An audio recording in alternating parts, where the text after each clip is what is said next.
transportasi menciptakan kerugian negara.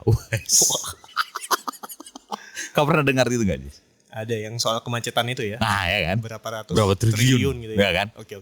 Nah, di satu sisi dibiarin ATPM itu menciptakan kendaraan banyak-banyak. Dan masyarakat semakin terjangkau. Ya kan? Aku kemarin iseng-iseng ngitung, Jis. Nah, jadi kan proses tesis ini ta. Oh iya. Ya kan? Pura-puranya serius gitu. Jadi kayak di kota Surakarta, kota Solo itu. 2019 ke 2015 berarti kan kita hitung 5 tahun lah gitu ya.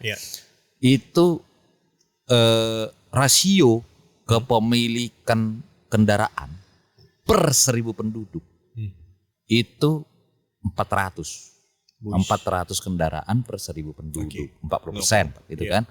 Setelah 2020 artinya sampai 2023 gitu, 5 tahun setelah 2019 itu COVID lah gitu. Menjadi 1.100. Wow. Artinya ada ada satu individu punya lebih dari satu kan. Iya betul. Iya kan? Betul. Itu kan semakin memperparah sebetulnya tadi kalau dihubungkan sama kerugian kemacetan itu kan. Iya kan? Satu orang tuh bayangkan kalau kayak Jakarta. Berapa juta. Iya kan? Aku belum ngecek sih berapa ininya, rasionya. Pasti lebih gede lah. Oke. Ya kan? Oke. Nah, bagaimana sebetulnya ya? Ada nggak benchmark, Jis? Bagaimana itu menyikapi itu? Tapi sebelum sampai ke sana, sebelum benchmark nih Bang. Tapi aku sebenarnya nggak begitu setuju juga kalau misalnya itu tuh memberikan kerugian gitu ya. Iya. Karena kan ATPM itu kan buat kendaraan itu kan ada pertimbangannya kan. Iya. Artinya adalah dia buat kendaraan baru nih. Ada yang beli. Ini yang diuntungkan juga masyarakat juga karena kan dari produksi otomatis nanti ada yang digaji ya kan. Dia juga jadinya hidup gitu kan. Bisa menghidupi keluarganya juga. Kemudian dari kendaraan yang dibeli kan nanti ada pajak lagi kan. Betul. Yang nikmati siapa? Pemerintah dong. Betul. Ya kan. Nah, walaupun memang di luar dari pajak yang kita bayarkan setiap tahun itu, pajak kendaraan ya. Iya. Nah, itu tuh nggak tahu mekanismenya kembalinya gimana juga aku sebenarnya nggak tahu juga. Meskipun gitu kan. sebetulnya kan kau yang punya ya. Apa tuh? Motornya. Oke, iya betul. Ngapain kau bayar pajak? Wah, Bu Sri Mulyani. Ya kan kalau kayak beli handphone kan bayar pajak Di awal. putus ya kan? Betul. Nggak masalah gitu kan? Bayangkan kau punya handphone bayar per bulan atau per tahun. Tapi mekanisme itu ada loh Bang di Jepang Bang. Kayak gitu ya? Mekanisme bayar per tahun gitu ya? Bayarnya per ini paket ya kan? Oh iya, paket. karena dia politik dumping kali. Jadi dia bikin kendaraan tapi jual keluar ya. Dimahalin di dalam. Handphone Jepang itu kan dulu kan sebelum pemberlakuan IMEI itu kan ada tuh di kita, ya kan? Limbah-limbah Jepang, betul. Singapura gitu kan. Betul. Tapi daripada nanti ngamuk-ngamuk ke Menkeu kan. Gak usah kita bahas pajaknya. Oke. Kita bahas saudaranya. Nah, retribusi. kan itu saudaranya lah. Retribusi itu adalah hal-hal yang dibayarkan, ya kan? Per aktivitas. Iya. Kalau pajak dia kan per objek, gitu kan? Misalnya punya rumah, ada pajak rumah. Tapi kalau dia sudah menjadi rumah makan, ya kan? Menjadi rumah itu menjadi restoran, maka harus ada retribusi. Karena dia punya fungsi. Ya? Betul. Oke. Itu biar agak-agak pintar dulu pendengar kita nih, ya kan? Masyarakat ya kan? Oke. Nah, balik lagi daripada melebar kita nih kan? Iya. Soal tadi tingginya kendaraan itu, kita coba benarkan dulu lah pemikirannya ini kan, gitu kan? Kita lihat dia dari sisi lingkungan, stres manusia gitu kan? Kayak sekarang kalau kita punya jam smartwatch itu, kalau kita di jalan itu kan, dia memperingatkan gitu, desibelnya tinggi. Wah itu abang canggih kali berarti sama Bang. Iya kan agak mahal sih. Tapi biar bisa beli yang lebih canggih lagi ya di subscribe dong. Ya kan? Nah, khususnya mungkin Jakarta lah ya, karena kan dia mau dipindahkan ini ibu kotanya. ya gara-gara terjadi crowded, ya kan gitu ceritanya ya. Alasannya. Kan gitu ya. Iya, betul. Nah, bukan karena banyak perusahaan kan? Ya kan gitu kan? Kan karena banyak kendaraan maka dipindahkan kan? Ya, secara teknis sih sebenarnya kan harus ada 3 kota ya, Bang. Maksudnya ada Ya. kota pemerintahan, Oke. ada kota bisnis, Oke. ada juga kota untuk entertainment gitu kan. Oke, makanya itu SpongeBob. Kok SpongeBob? Kan Spon City. Astagfirullah. Ya, maksudnya gitu kan. Ya. Amerika punya New York, punya Ya, Washington, ya, sama ya. punya Los Angeles gitu kan. Iya, iya. Nah. Tapi tadi sebelum kita benchmark, Oke. ya kan? Karena di London pun macetnya. Kan gitu kan? Betul. Nah, Betul. sekarang ke Jakarta dulu yang dekat-dekat aja, ya kan? Iya, iya, iya. Nah, iya. kita pernah mendengar 3-in-1. Betul. Iya kan? Betul. Itu apa sebetulnya? Kalau di dalam istilah transportasi, itu apa sih sebetulnya? Yang gitu-gitu 3-in-1 terus apa? Misalnya jalan berbayar gitu. Iya, iya, Nah, iya. itu apa sih sebetulnya? Jadi sebenarnya yang kayak gitu-gitu tuh Bang diatur di namanya manajemen rekayasa lalu lintas. Oke. Nah, itu bagian dari bagaimana pemerintah gitu ya atau regulator Oke. mengatur lalu lintas kita. Oke. jadi- Biar berarti kan manajemen Iya, dan direkayasa, iya. ya kan? Berarti bagaimana caranya kalau kita ambil masalah tadi macet, bagaimana caranya biar nggak macet? Betul. Itu 3-in-1 tadi ya. Iya. Berarti masuknya ke dalam apa tadi? Manajemen dan rekayasa lalu lintas. Oke. Nah, cuman memang dari si dari si manajemen rekayasa lalu lintas itu tuh ada upaya juga Bang. Upaya dalam hal itu tujuannya adalah peningkatan dari angkutan umum massal, Oke. ya kan? Ya. Cara- Jadi caranya ya. didikitkanlah kendaraan-kendaraan yang individu, Iya, betul. ya kan? Dengan cara tadi memanajemennya itu. Betul. Oke. Nah, terus juga dia bentuknya adalah dari manajemen rekayasa lalu lintas ini juga itu nanti ada dia yang manajemen kebutuhan lalu lintasnya. Oke. Atau mungkin kalau misalnya orang-orang yang pernah dengar dengan istilah travel demand management gitu kan. Nah, itu masuk di bagian manajemen kebutuhan lalu lintas juga. Oke. Nah, nanti kemudian yang ketiga itu ada juga nanti peningkatan dari layanan prasarananya. Maksudnya kayak Oke. simpulnya gitu. Oke, oke. Gitu kan. Ya, ya, ya. Nah, cuman memang dari manajemen rekayasa lalu lintas ini Bang, ini tuh dia nggak bisa bekerja sendiri. Jadi dengan yang 3 program Oke. itu tadi, 3-tiganya itu harus jalan berbarengan. Oke. Nah, makanya kan kalau misalnya kita lihat Jakarta itu, ketika mereka memberlakukan 3-in-1. Ya. Nah, di situ di tahun yang sama juga sebenarnya mereka juga menambah koridor dari Transjakartanya. Oke. Gitu kan. Sama juga sama ganjil genap, enggak? Ya, betul. Oke. Cuman kan ternyata 3-in-1 ini bisa diakali dengan baik oleh Ya, masyarakat. karena kan kaya-kaya Indonesia. Enggak, lebih tepatnya masyarakat Jakarta sangat kreatif. Betul, oke. betul. Ya, Nah, ya. muncullah joki-joki gitu kan. Ya. Nah, kemudian pemerintah berinovasi, diubahlah bentuknya menjadi ganjil genap. Oke. Ternyata kreatif lagi. Iya kan? Betul. Iya kan? Nah, ternyata laku lah kendaraan-kendaraan bekas, Oke. ya kan? Ya. Jadi dia bisa punya kendaraan 2 lah. Sama laku lagi lah itu tukang plat. Iya, betul, Iya kan? betul. Kalau dia apes ketangkap sama polisi Iya. ya kan? Nggak Tapi terang. ya memang menguntungkan secara ekonomi, tapi nggak gitu juga lah, betul, ya kan? bukan itu yang diharapkan. Nah, sebenarnya. gitu. Betul. Karena kan dengan munculnya kreativitas tersebut, justru Iya. yang kinerja jaringan jalan itu nggak bertingkat, Betul. ya kan? Jadi ya gitu-gitu aja. Walaupun memang di sisi lain juga angkutan umum massalnya Iya. terus ditambahkan Iya, sampai iya. akhirnya Jakarta punya MRT gitu kan? Betul. Ya apa MRT gunanya lah kita punya kendaraan tapi macet? Iya, betul. Ya nggak ada nilai tambah ekonominya kan gitu ya. Oke, oke. Nah, terus ganjil genap itu dinilai berhasil atau tidak gitu kan? Nah, Nggak, iya. sebenarnya kalau Enggak, ini kau langsung nanya sama ini ya, rajanya ya. Enggak, maksudnya yang tahu gitu ya. Langsung ya. Iya, bisa dibilang asistennya raja lah, di bawahnya raja lah Oke, gitu ya. Perdana Menteri lah gitu. Boleh lah di Oke, bawahnya oke. gitu ya. Nah, terus berhasil atau tidak? Sebenarnya sudah cukup berhasil. Dia meningkatkan kinerja lalu lintas, tapi masih belum ke tahap yang diharapkan.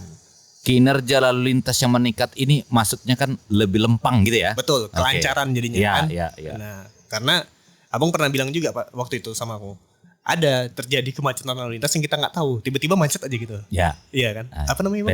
Phantom. Phantom traffic. Ya. Nah, jadi karena dia diharapkan peningkatan kinerja lalu lintas itu otomatis ada dong. Kalau kita kenal tuh strategi namanya push and pull gitu kan. Nah, berarti mendorong dan menarik. Iya betul. Gimana caranya mendorong masyarakat gitu kan? Mendorong masyarakat adalah mendesak mereka supaya jadinya itu tadi kan mendesak publik itu. Bukan, mendesak tuh justru supaya ini orang terdesak jadinya dia pindah. Oke. Termasuklah bikin dia pajak itu. Betul. Pajak apa tuh? Progresif. Betul. Rupanya itu pun dia kreatifin. Iya, pakai nama orang lain. Iya, dipindahkan dia dari Solo gitu kan. Nah, itulah dia yang jadi masalah. Makanya sebenarnya kalau kita mau lihat gimana caranya manajemen rekayasa lalu lintas ini berhasil, ini banyak sektor yang harus dilihat juga gitu. Dia nggak bisa berdiri sendiri. Nah, kemudian setelah ganjil genap ada lagi nih tambahan.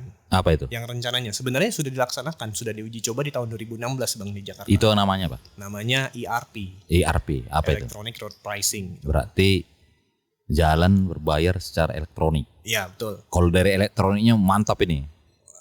Otomatis ya kan? Betul. Nah, nanti kita bakal cerita sampai ke sana. Nah, jadi ERP ini aku nggak tahu sebenarnya ini boleh diceritakan atau enggak. Tapi udah ada belum selain Jakarta? Sudah ada. Di mana itu? Dari tahun 90-an. Itu Singapura udah buat duluan gitu. Nah, Singapura itu dulunya. Kalau sekarang kan mungkin sekarang itu mereka lagi transisi nih sama ERP 2.0.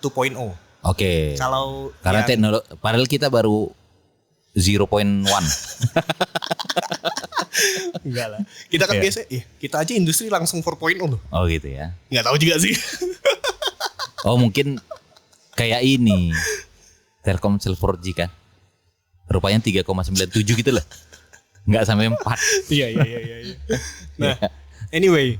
Nah, Singapura itu pertama kali kalau mungkin yang 1.0 ya yang biasa kita lihat itu itu kan ada kayak gantrinya gitu kan. Ada gate-nya, pintunya gitu kan. Ditulislah di situ ERP gitu ya.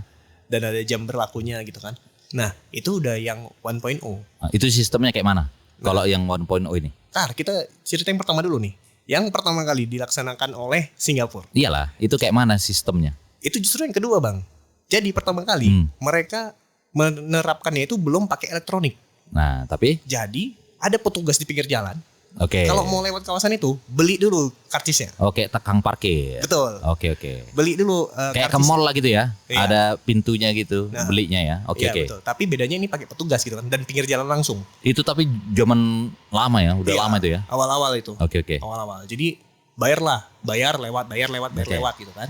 Nah, jadi terus mungkin nggak tahu ya apakah terjadi kebocoran juga gitu kan seperti yang terjadi umumnya di kota kabupaten kita gitu kan parkir apalagi di Indonesia itu makin ya kan terus jadi digeser lah mereka jadi yang pakai gate tadi itu gitu kan.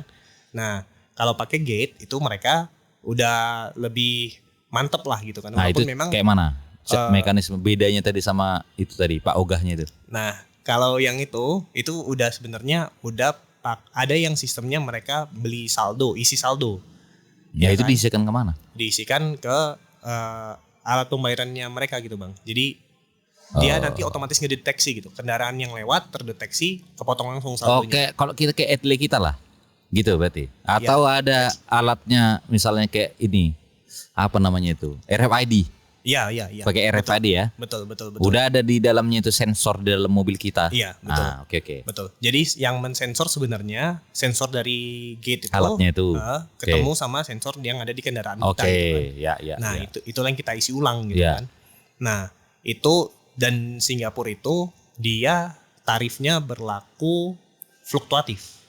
Maksudnya dia berkaitan dengan apa ini dinamis. Fluktuasinya ini? Dinamis terkait dengan kinerja harinya gitu. Ya pertama ada jamnya juga gitu kan. Okay. Otomatis kan ketika peak hours gitu kan, berangkat kerja maupun pulang kerja itu pasti kena tuh. Tarifnya lebih tinggi gitu kan. Nah, tapi ada juga ketika tidak peak hours, contoh misalnya jam makan siang. Itu kan hitungannya sebenarnya bukan peak hours gitu kan. Cuman ada juga ketika tidak terjadi tidak peak hours, tapi ketika makan siang jalanan macet juga gitu kan.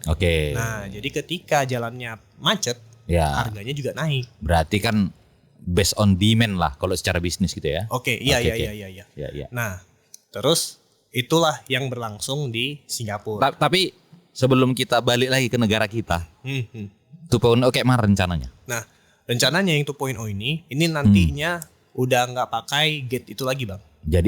Jadi basisnya balik lagi Pak Oge. Loh, emang ini imigrasi kita ya. Anyway, nanti itu sistemnya dia karena Singapura ini kan mereka udah nerapin sensornya kan udah lebih matang ya, Bang. Nanti rencananya itu udah pakai satelit. Jadi nggak pakai gate lagi. Gitu. Makanya sistem RFID yang tadi ada di mobil itu udah diganti sama OBU. OBU itu apa itu? Onboard unit. Tapi prinsipnya sama.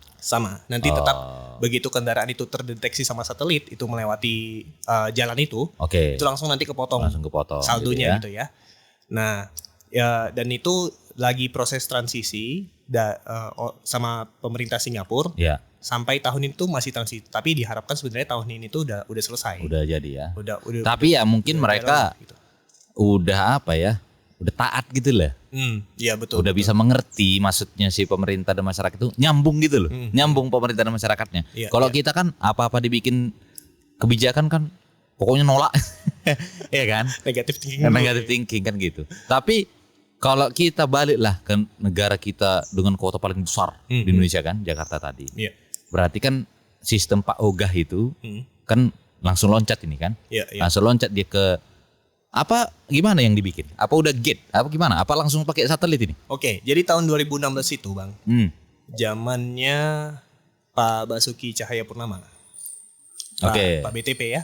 Nah, jadi zamannya Pak BTP itu sudah dilakukan uji coba sebenarnya. Dia pakai memang gate itu tadi. Di jalan-jalan protokol. Betul. Dia pakai gate itu tadi. Nah, gate itu dipasang terus sudah berjalan lah sampai akhir 2016. Cuman akhirnya itu tapi dia ini klaim dari Jakarta itu berhasil enggak? Yang uji coba itu? Namanya uji coba ya. Sebenarnya yang diuji coba itu bukan langsung apa kita bilang ya. Enggak langsung kita bilang apakah langsung menurunkan kinerja lalu lintasnya atau tidak. Taruhlah keberterimaan masyarakat. Nah, betul. Tapi yang diuji coba adalah masyarakat sebenarnya siap nggak sih untuk menerima ini gitu kan? Nah, sebenarnya siap. Sebenarnya siap. Cuman yang jadi masalah ternyata adalah regulasinya. Nah, yang jadi masalah di regulasi, contohnya apa? Ternyata soal ERP ini ada, aku nggak tahu ini bahaya atau nggak ya. Tapi kita omongin aja dulu ya. Nah, jadi ada masalah dengan polisi yang di bidang lalu lintas. Aku nggak tahu apakah itu Polda Metro Jaya atau yang mana ya. Tapi kayaknya ini masalah tata kelola birokrasinya lah ya. Iya betul. Betul. Karena kan kalau kita ngomongin selama yang ada di jalan itu kan yang bertanggung jawab tidak hanya Kementerian Perhubungan. Banyak. Iya kan. Atau misalnya Dinas Perhubungan, tapi juga ada juga instansi penegak hukum gitu ya. Ada juga nanti yang melakukan maintenance jalannya siapa gitu kan. Nah, jadi dipanggillah Pemprov waktu itu. Pemprov untuk menjelaskan sebenarnya ERP ini apa. Tapi itu persis kayak di Singapura. Yang uji coba itu. Iya, 1.0. Tapi berarti kendaraannya itu udah ada dibikin RFID-nya itu. Nah, bedanya sensornya itu. Bedanya mungkin dulu sistemnya tuh pakainya yang ini, Bang. Apa namanya? Sensornya itu kalau nggak salah aku lupa ya, itu mereka apakah pakai e-money atau memang ada beberapa yang udah dikasih stiker RFID gitu loh. Nah, mekanismenya gitu kan. Nah, terus bayarnya kayak mana? Nah, sorry. Pakainya yang stiker itu, RFID itu. Jadi dia udah tersensor langsung itu, Bang, dari atas. Stiker. Dari atas. Nah, jadi waktu pas itu tuh adalah kendala ya. pertama dari penegak hukum gitu tentang penerapan ERP ini sendiri. Nah kemudian terjadi masalah yang mengatur tentang persaingan usaha. Nah karena memang masih terbatas gitu bang, ya masih terbatas dalam artian penyedia teknologinya ini itu belum banyak gitu loh. Nah apalagi kalau kita ngomongin tentang teknologi ERP ini kan sebenarnya udah spesifik gitu kan.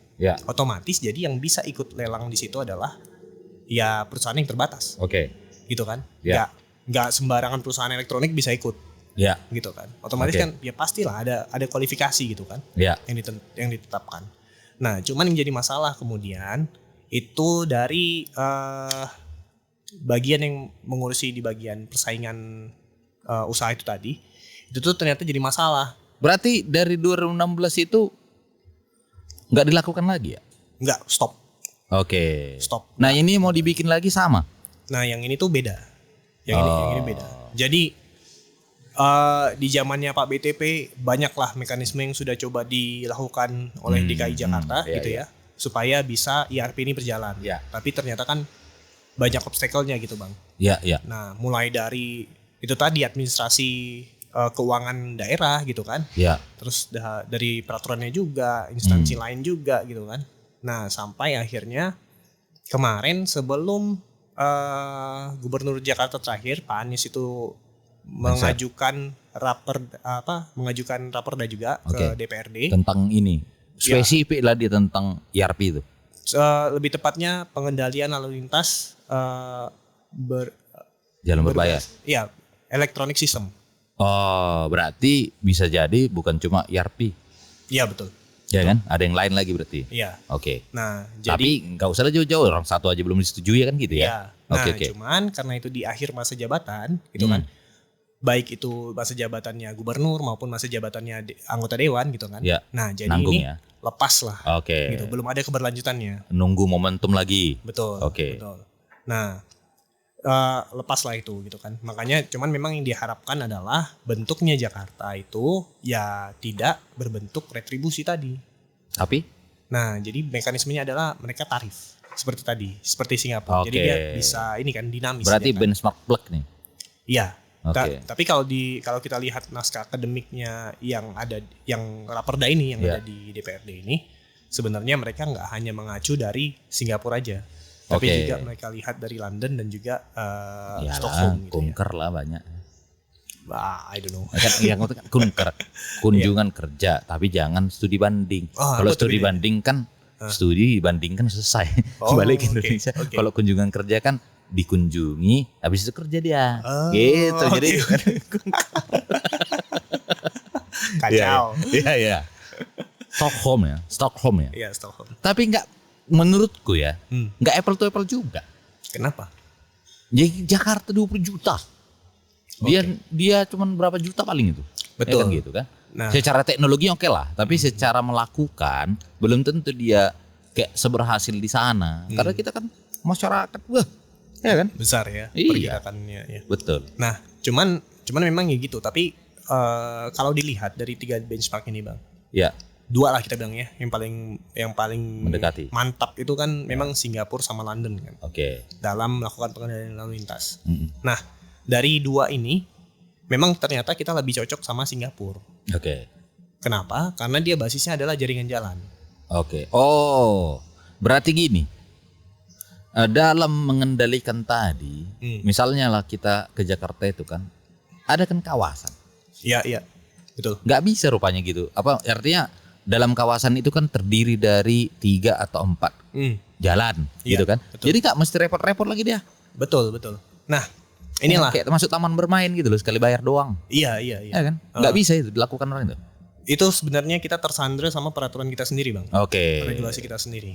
Jadi di tahun 2014 sebenarnya DKI Jakarta, nggak hanya DKI Jakarta ya, sebenarnya seluruh daerah mau tingkat provinsi maupun kota itu pasti punya yang namanya rencana tata ruang wilayah. Ya kan? Nah, di tahun 2014 DKI Jakarta itu punya RT RW yang mengatakan ERP itu udah ada kawasannya bang. Jadi basisnya awalnya kawasan. Nah, cuman ketika kita ngomongin kawasan, yang abang bilang tadi, jalan itu kan ada bisa sampai 3, betul, gitu kan? Betul. 3 maksudnya apa? Ada nanti jalan nasional, betul. Ada nanti jalan provinsi. Kepentingan lagi nih. Betul. Ada nanti jalan kabupaten. Masuk kemana ya kan? Betul. Oke. Nah, ketika kita cek kembali tentang MRLL, pengendalian lalu lintas, yang bentuknya nanti retribusi, itu tuh hanya bisa ditetapkan di jalan yang tingkatnya tingkat 2 dan tingkat 3. Oke, nasional enggak ikut. Betul. Ya. Jadi nggak bisa kita melakukan pungutan di jalan nasional. Oke. Nah, itulah yang jadi obstacle, makanya sampai 2014 sampai 2016 itu tuh RT RW itu tadi yang ngomongin tentang kawasan nggak bisa kita lakukan. Oke. Nah, yang mana sebenarnya yang bentuknya pengendalian berbasis kawasan ini itu sudah dilakukan sama London. Oke. Ya. Nah, tapi berhasil enggak dia? Kalau London itu secara basisnya kawasan, memang kemacetan itu turun. Oke. Iya kan? Karena apa? Karena mahal. Betul, mahal. Jadi mereka punya 3 tingkat gitu, Bang. Tarifnya gitu ya. Iya. Semakin di inti semakin mahal dia. Iya. Nah, cuman memang ada pengecualian kalau di London itu, Bang. Jadi kalau misalnya abang tinggal di pusat kotanya itu, abang nggak bayar.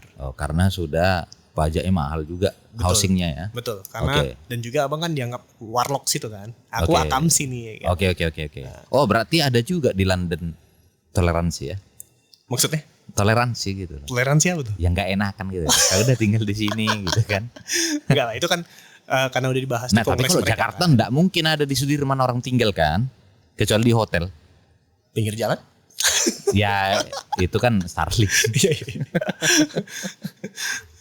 Oke. Nah, tapi itulah makanya kenapa jadinya kita tuh berbasis jaringan jalan. Nah, inilah ya menengahi peliknya masalah lah ini. Betul. Ya? Oke. Ditambah juga kalau dia masuk ke jalan nasional, pemerintah pusat nggak bisa retribusi kan, Bang? Oke. Nah, karena kan PNBP. Nah, itu tadi PNBP, sementara regulasi yang ada itu menyebutkan hanya retribusi pengendalian lalu lintas. Nggak ada PNBP. Berarti regulasi yang kita bikin mempersulit diri kita. Betul. Oke. Exactly. Jadi kayaknya memang ya, saking banyaknya kita punya peraturan, justru itu mengurung diri kita sendiri. Kita yang jadinya nggak fleksibel. Berarti harusnya kan di shift delete gitu biar nggak ada recycle bin-nya. Ya kan? Langsung bikin baru ya. Tapi gini.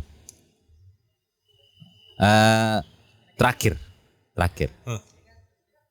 Dalam menentukan tadi pengendalian itu, tahun berapa dia jadi? Di Jakarta lah. Mungkin enggak. Nanti uji coba terus.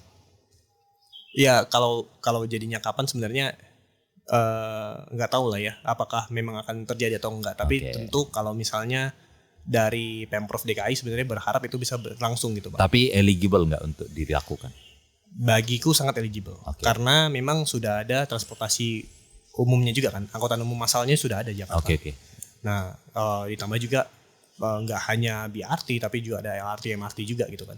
Tapi kata kuncinya masyarakat kalau beli kendaraan harus siap juga dengan pengeluaran yang gitu-gitu kan. Iya. Iya kan? Betul. Haruslah. Jangan cuma bisa beli